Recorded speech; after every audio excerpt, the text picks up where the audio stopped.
I started meeting somebody in the office, having an office romance with one of the practitioners from the other side. So to be clear here, by practitioner you mean a member of Falun Gong? Yes.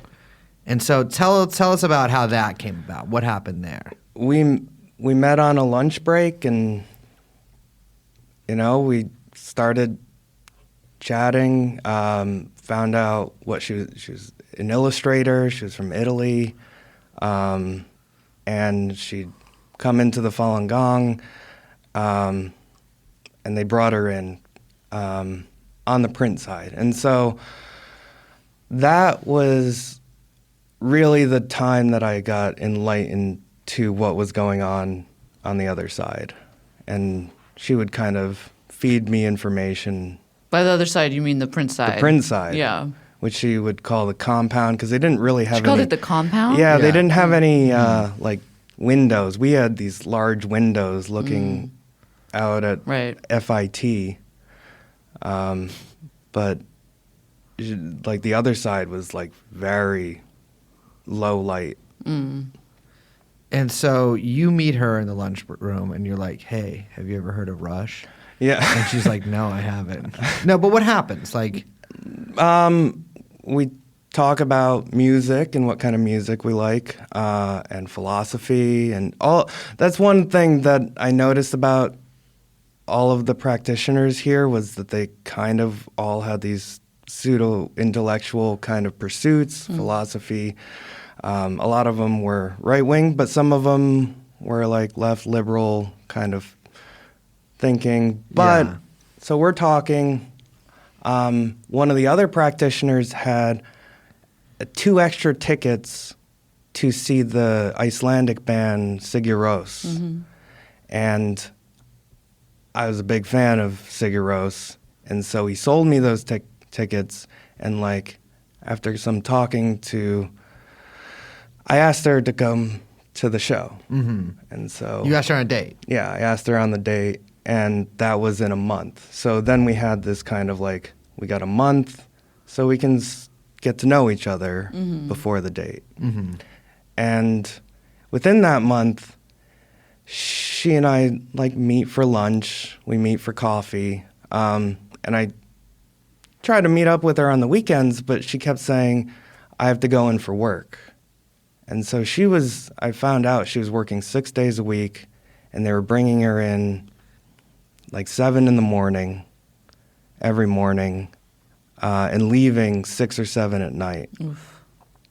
And they would do cultivation sessions in the morning. Can you explain what that is? Best I could understand was that it was a group therapy kind of, we're going to read from the book of Li Hongji, and we're going to talk about kind of the tensions in ourselves, kind of like a Dianetics. We're going to soothe our bodies by talking about it with other practitioners who are cultivating these anxieties.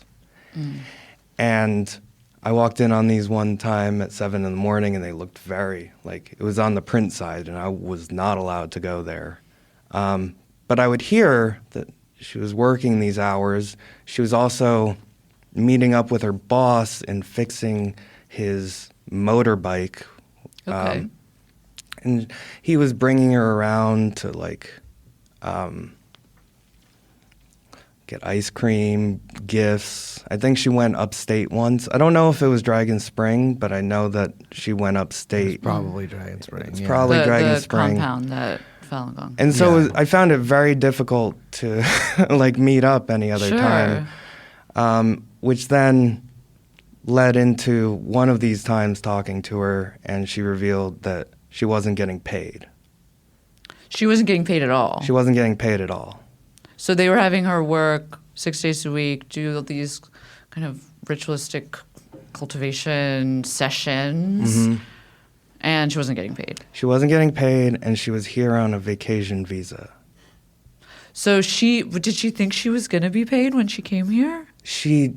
No. She came here with the belief that they were going to give her a job later on. So like, oh, well, The internship. Funnily enough, actually not too unusual. That arrangement is not that unusual in digital media or in the media, but they brought her over here with the promise of a job if she did some work she basically interned for them. Yeah. What she ended up doing was working 6 days a week for how many hours a day, would you say? Like 10 to 12 hours. 10 a to day. 12 hours a day with no money. How did she have any money?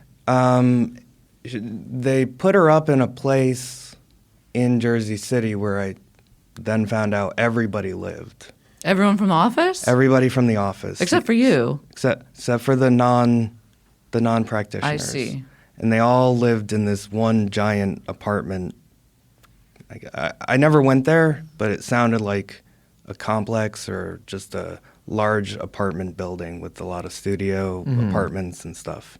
I mean, you compared this like a little bit to Scientology, but it's like, I mean, when we were doing the little series on Falun Gong, I mean, I kept thinking about Scientology. Maybe it's because Yeah. I'm from California, but like, there are a lot of similarities. Yeah, and she was very stressed and distressed by all of it because she seems like she wasn't comfortable at all in the living situation in Jersey City, and they were running her ragged.